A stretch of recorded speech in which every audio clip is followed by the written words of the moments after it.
In today's episode of the Las Vegas Venom draft-only franchise on NBA 2K26, we are taking our first look at the upcoming NBA draft class.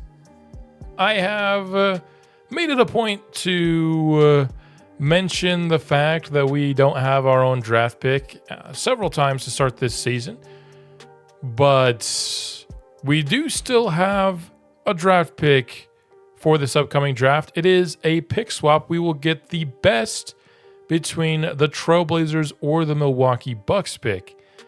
Now, where that pick will land, I'll take a deeper look at it at the end of today's episode, but for now, I'll tease it by saying that I'm fairly confident this is going to be a top 10 selection in the class, so still going to be a very important draft class for our Las Vegas Venom. With that said, what do we have here with this class? I released a few shorts of some of the top players in the class yesterday, and today we'll be going through the top of this class a little bit more in depth. I have some clips for 5 of these guys, and I think I'm going to be continuing to get clips as I go along, so by the time we get to the offseason, I'll have more. Let's start with the consensus number 1 overall prospect in this class, and that is Jonathan Outlaw. Outlaw is a 7-foot stretch 4 out of Wisconsin. He is definitely more of an offensive-focused player. He can score at all 3 levels, but really his stroke beyond the 3-point line, I think, is where his biggest strength is. In college, he will take advantage of some mismatches that he can get in the post, but he takes smart shots, and he has some good athleticism. You can see he even runs the pick and roll sometimes for this Wisconsin ball club. So a versatile offensive player. We've seen a lot of 7-footers plus. Here he hit the game winner in this spotlight game against UCLA and one of the other top prospects in the class that we'll take a look at here in a minute. But Outlaw was pretty impressive. Compared to the top prospect in other drafts that we've seen, the previous 2, I'd say he's definitely the weakest out of the 3, mostly because he doesn't have any starting badges, which is not something we've seen from top prospects so far. He's a slight bit older. He's 20 to start, but he also only has All-NBA. Listed Jerry Lucas here for his ceiling. Doesn't have the Hall of Fame that we've been accustomed to from the top prospects in the draft, but I think he's a very, very good player. I think I can see him taking on a role similar to a Lauri Markkanen, maybe on the low end, but maybe up to a Dirk Nowitzki if he can really fill out a post game as maybe his high point. Now, Dirk Nowitzki is Hall of Famer, which he doesn't have Hall of Fame ceiling, so not like maybe 100% Dirk, but a Dirk light, I think, is probably the goal for a Jonathan Outlaw. He's a combo big. Now, defensively, not much to get excited about. He's certainly not bad. You know, once he gets some development, I'm sure these ratings are going to end up being pretty solid, but it'll start with only a C+ interior defense, C+ perimeter defense, and a C+ rebounding. So I don't think he could play center early. I think the C+ in rebounding and interior defense is just a little too low. I mean, he could get away with it, but I do think he could eventually be a stretch 5 if that's the way his career goes. But I'm pretty sure he's going to start as that stretch 4 prospect with excellent size. The guy that I'd have as the second best prospect in this class would be Carson O'Brien. He is a 6'7", 240-pound small forward who's playing his lone season of college hoops at the University of Texas. In this game that we're watching against North Carolina, I thought it was kind of weird how he was used. I felt like Texas didn't do a good enough job at getting him the ball, but he is certainly a very well-built prospect. I mean, 6'7", 240 is pretty wild, very muscular prospect here, which I think gives him a pretty high two-way ceiling. Right now, he's coming out with an A 3-point shot and an A- perimeter defense to start. You'd think for somebody that's, as athletic and as strong as he is, maybe his interior scoring would be a little bit better. And maybe that's why Texas used him mostly off ball as a catch and shoot guy. But I certainly think he's going to have on ball upside. He's definitely going to have all-star upside as well. Let's take a look. He has James Worthy All-NBA as his ceiling with a starter floor. He is only 18 years old currently, but he has 3 badges. Limitless range and set shot specialist will help him be a shooter right away. So I think he's going to combine being ready to contribute early with a decent amount of upside. And so that's why I think, even though the consensus probably doesn't have him as the number 2 prospect, that'll be the guy that we talk about next. I think he'd probably be number 2 on my board. Next up on the list is Anders Eklund. He was a college teammate of Jonathan Outlaw, the number 1 overall pick. He is a foreign prospect from Sweden. Love to have the top foreign prospects. He is a defensive specialist. He is starting out with A+ perimeter defense and A physical tools, which is his day 1 skill set here. Offensively, he is definitely a work in progress here.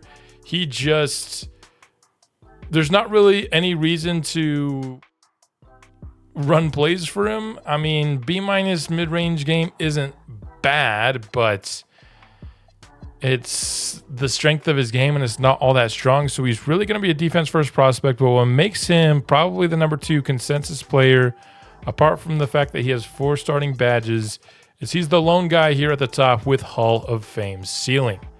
Scottie Pippen is that ceiling comparison here with Bruce Bowen as his floor. So a combo forward here. Not a lot of long wingspans here. We have only a +1 from Outlaw and an even wingspan to his height here with Anders Eklund. But in a draft that, I'm going to be honest, I don't think has the future number 1 options that we've seen in the first 2 draft classes, Eklund is the guy with the upside, and funny enough, his ceiling comparison wasn't, the number 1 option. It was, of course, the running mate for Michael Jordan for so many years. But if you're just talking strictly upside, you're probably talking about Anders Eklund in this class. I don't know how much higher his is going to be than the rest. I mean, we're talking about A- versus across the board here, just against all 3 of them. But his boom ceiling is going to be a little bit higher than everyone else in this class. You're just offensively, at the very least, going to have to be more patient with him to develop. Next up is probably not exactly the opposite, but a very different kind of player in Greg Weber. I think Greg Weber has a variety of skills that he can bring to the table right away as a rookie. Now, he ran a decent amount of the pick and roll for UCLA in this game. My favorite thing is that jumper. I think that his jump shot animation, I don't know what it is, but it is very smooth, and I think it has the kind of lift that should help him be able to get off clean releases pretty easily in this game, which is an important aspect of prospects, and it's not what we get from a prospect I'll talk about in just a second here. So Weber, we talked about Eklund being the guy if you're going all upside. I think Weber is a little bit more of the guy that you're looking for early contributions from. And the reason I say that is, despite the fact that he is tied for the 3rd highest overall, his ceiling only goes up to all-stars. So you're definitely taking an upside hit if you get this player. But in exchange, you have a 3-level scoring skill set and a defender here as well. Pretty good athlete, decent IQ, and I really like Greg Weber. This round of clips that I did to start this, I got 5 guys, Weber here being the 4th of them for this episode. He was probably the 2nd most impressive after Outlaw. Outlaw, I think, is just the best player in this class. I think it's pretty clear. But in terms of how they're playing right now, I think Greg Weber's skill set was the one that impressed me the 2nd most.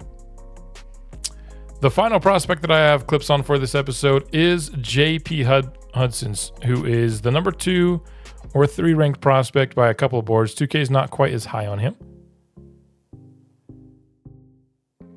JP's skill set is certainly his ability to use the handle to get downhill and finish with a variety of layup moves on the inside. Apart from this, he is a pretty decent passer. He didn't have a ton of assists in this game, but there were a lot of, potential assists that his teammates just couldn't finish the basket. And so he ended up not getting the numbers that would showcase his passing in this game, but he still showed an ability to run the pick and roll at a pretty good level here. 74 overall is a little bit low for a guy who's ranked as the second or third best prospect typically. But there you see good inside the arc scoring, good playmaking, and he's a pretty decent defender despite being only 6'3" as well. The thing is, his 3-point shot is only at a C+, and his jumper's kind of ugly. You didn't see it in those clips because he didn't make a single jumper in the game, so there were no jump shot highlights. I think the combination of him being 6'3" with not good shot ratings, and it's not like a terrible jumper, but it's got like a little hitch in it, and it just doesn't very often look clean coming off his hand. So I do have some legitimate shooting concerns for JP Hudson, but the other aspects of his game, I think he'll be able to do decently well. He has handles for days as a starting badge here. He has World Be Free All NBA as his ceiling. Jamal Murray is his floor, apparently. I think Jamal Murray would end up being a pretty solid outcome for a guy like JP Hudson, especially shooting-wise for sure. But if you're looking for a point guard, this is the one in this class. So, not quite the caliber point guard prospect we got last year in Norm Adams. But this is what you get.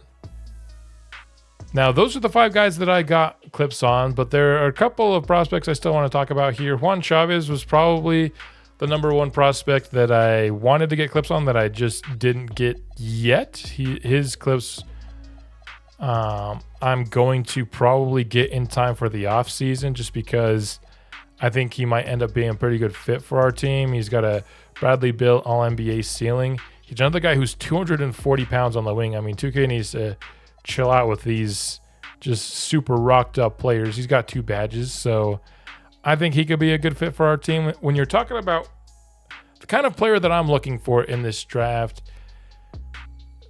if we're trying to find a starter that fits the other players that we have on the team, I think the one spot you're looking at is Anthony Simons.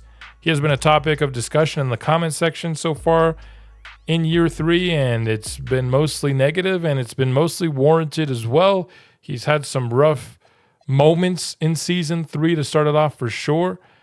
And I think there's 2 ways that you can replace him. I think you can either get a point guard, and if we were looking for a point guard, I think someone along the lines of like a Jalen Suggs type would be the kind of point guard that I think would fit this team. Just a hounding defender who can do enough of creating his own shots and getting his teammates open. I think that kind of point guard would fit in with our starting lineup quite well. Or the other thing, which according to this draft class I think is going to be more likely, is drafting a 2 guard and shifting Ken Nixon over to play point for us.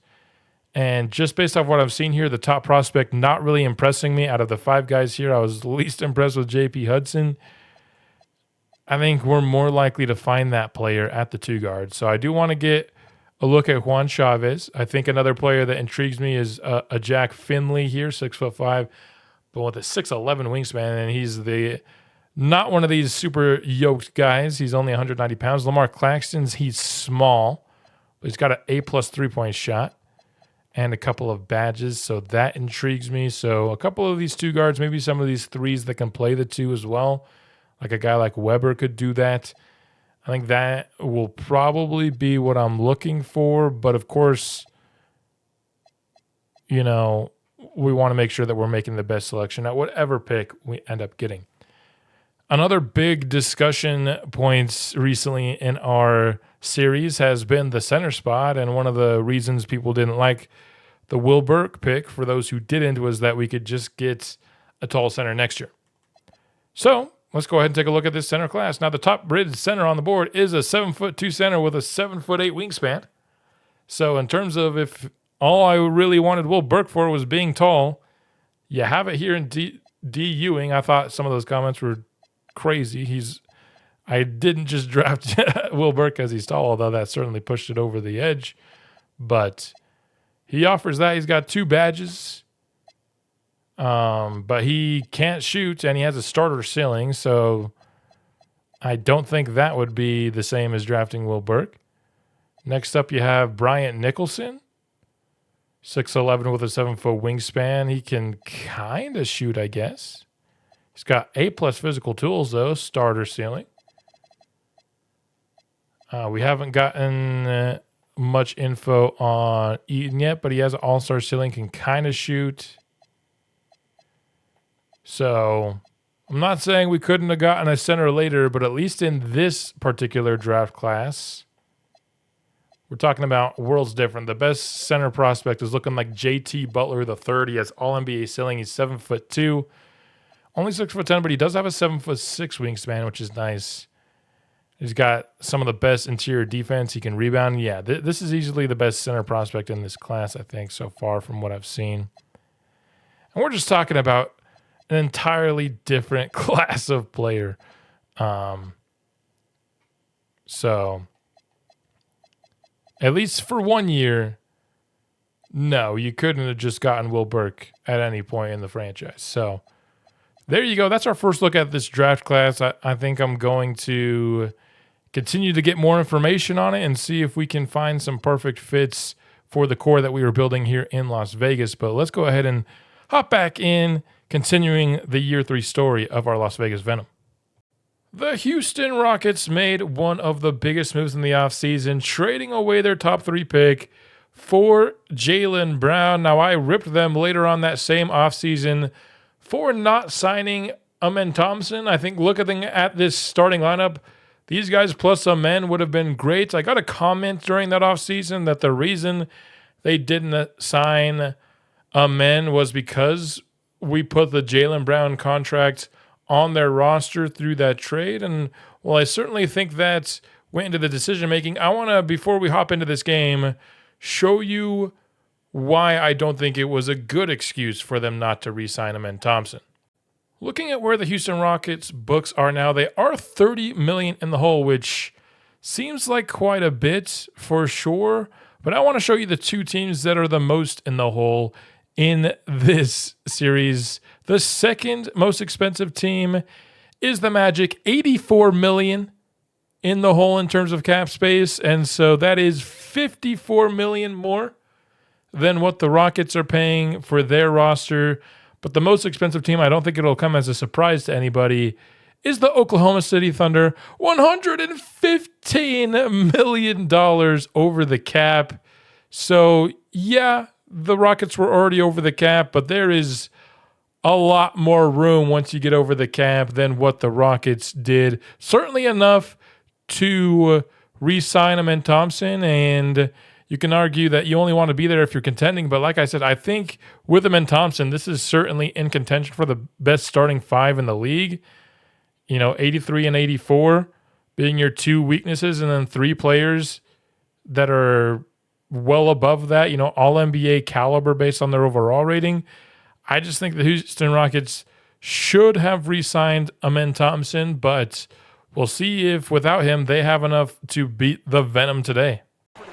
Kicking off the game, we've got Nixon driving inside, pulling up, easily getting by Shulga for the first basket of the game. Pick and roll, Shepard and Şengün results in the Şengün slam. Will Burke, top of the key, couple of pump fakes, ends up going for the long floater. His first basket of the game. Şengün now attacking Burke. Burke maybe trying to draw the charge. Instead, it's another basket for Şengün. Nixon, good look at 3. Can't hit it. Rebounded by Jabari Smith. Pushing ahead to Jaylen Brown. First time seeing him score a basket in a Rockets uniform. Nixon, isolation against Shulga. Gets stopped, so he hands it inside to Will Burke, who finds space for an easy deuce. Nixon inside to Burke again, and we've got a hot start for the big man. 6 early points. Shepard finds Jaylen Brown wide open top of the key, gives the Rockets an early 11-10 lead. Big man's hot, why not feed him more? And a great drop step inside to get right underneath the basket. Jabari, he's guarded by Ryan Dunn, and the and one. Ryan Dunn shown some decent defense, but hacked him on the way up. Late shot clock. We have Nixon bailing us out there with a great mid-range jumper. Shepard inside to Jabari once more. The defense was good, but the pass was perfect. That's Jarris Walker running the pick and pop with J. Will, who stripes it home from 3. His first basket of the ballgame. Top of the key, Nixon awaits the J. Will screen, steps inside the three-point line, and fires up a pure jumper. Nixon top of the key once more. This time swings it out to Kobe Bufkin from deep. You know you're having a good offensive quarter when Kobe Bufkin's firing it in from deep. Pick and roll. Şengün roll into the basket. Hit right on the money with the pass. Green. The corner. That's Dale Theus, a recent top 10 draft choice of the Houston Rockets. Bufkin has it. Finds a cutting Ken Nixon, who rises up for the slam. It's been a back and forth first quarter here. Back to Nixon. This time a tough shot inside. Gets it to go nonetheless through the good defense there. Catching fire for A.J. Green. Gives Houston the 28-26 lead as we're getting towards the end of this first quarter. Ooh, great move inside from Nixon on the isolation. The hop step layup ties us back up. Into the second now. Jaylen Brown spinning and getting the easy left-hand layup. Brown again. This time going against Julian Strawther, but the help defense from Will Burke prevents the shot. Brown against Webb, gets by him on the drive and slams it down in his grill. Tough assignment for the rookie there. Inside, Will Burke. Double comes quickly, finds the open man. Top of the key is Julian Strawther from deep. Jaylen Brown, this time going against Strawther. It doesn't really matter who he's going up against. He gets to the rim against anyone. And the and one for Jaylen Brown. Hawkins finds Webb. Good look from the wing. 3-ball falling here for Las Vegas. Simons, pick and roll. Going inside on Isaiah Joe. Gets stopped initially. Not going to stop him from continuing his attempt. And it's going to end in an and one finish for Anthony Simons. Burke down low. Finds Simons. A floater. Back-to-back buckets inside for Anthony. Jaylen Brown just way too easy.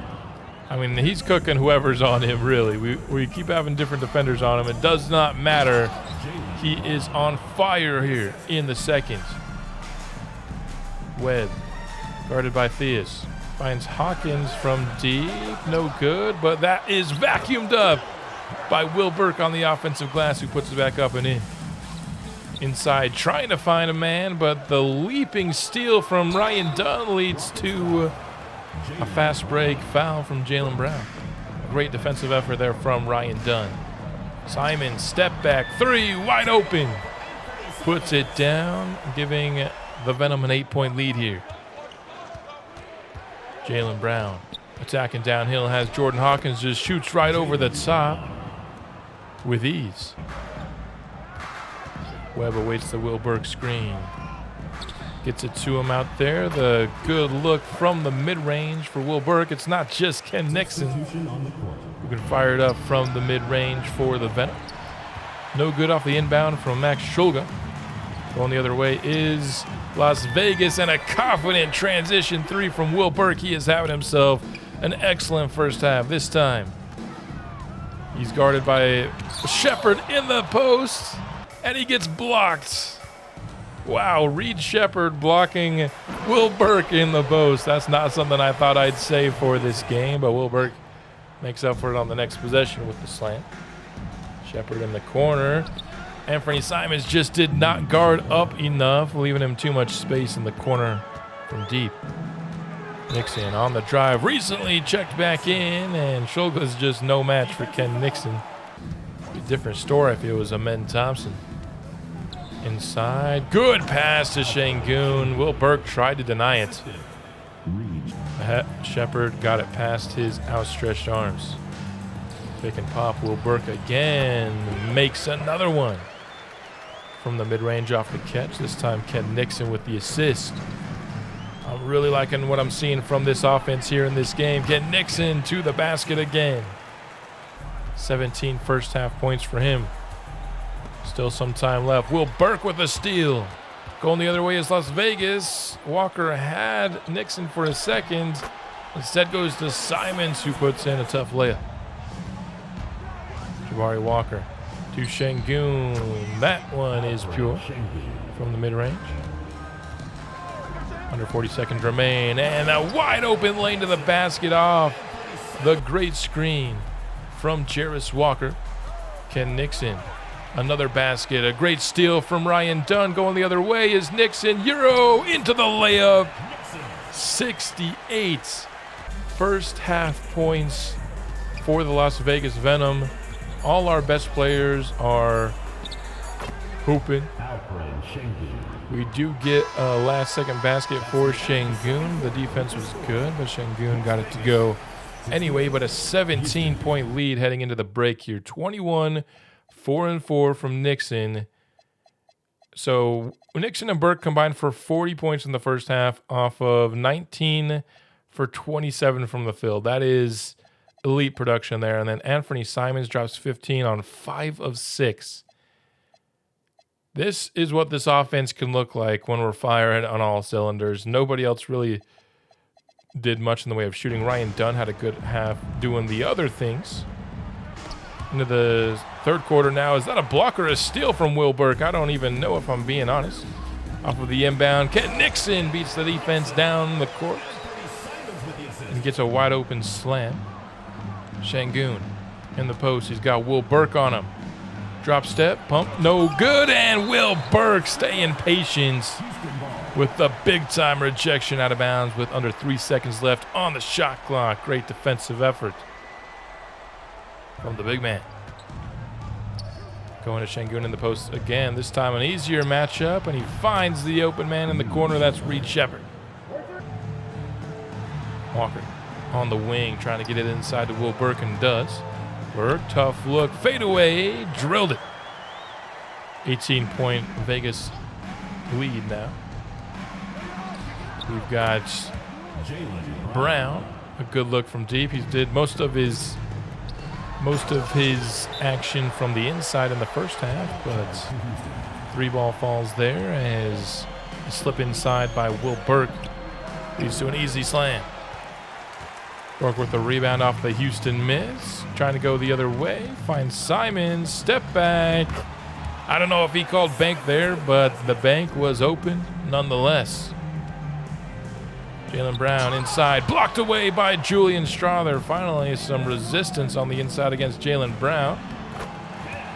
As Ken Nixon uses the off-ball screen to get the easy layup.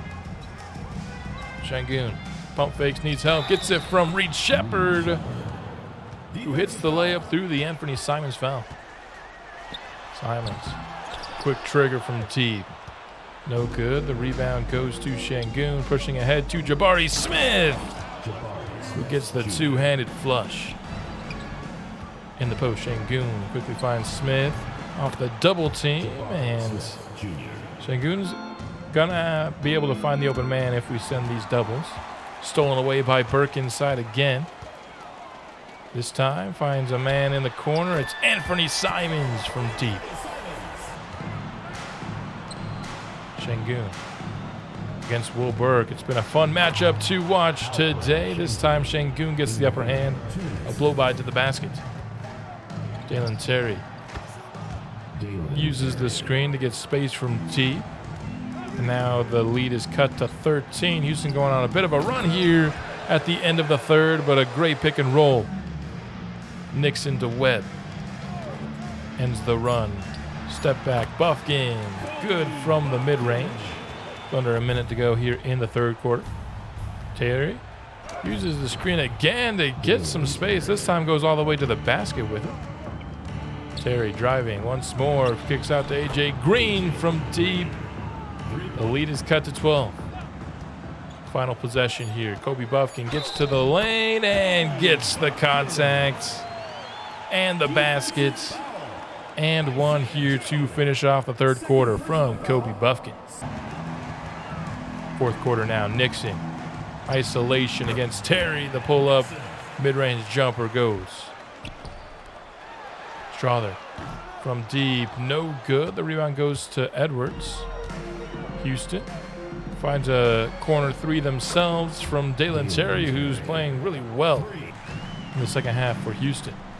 Bufkin finds a cutting Nixon, a dangerous pass. Theus was right there, but it was right on the money.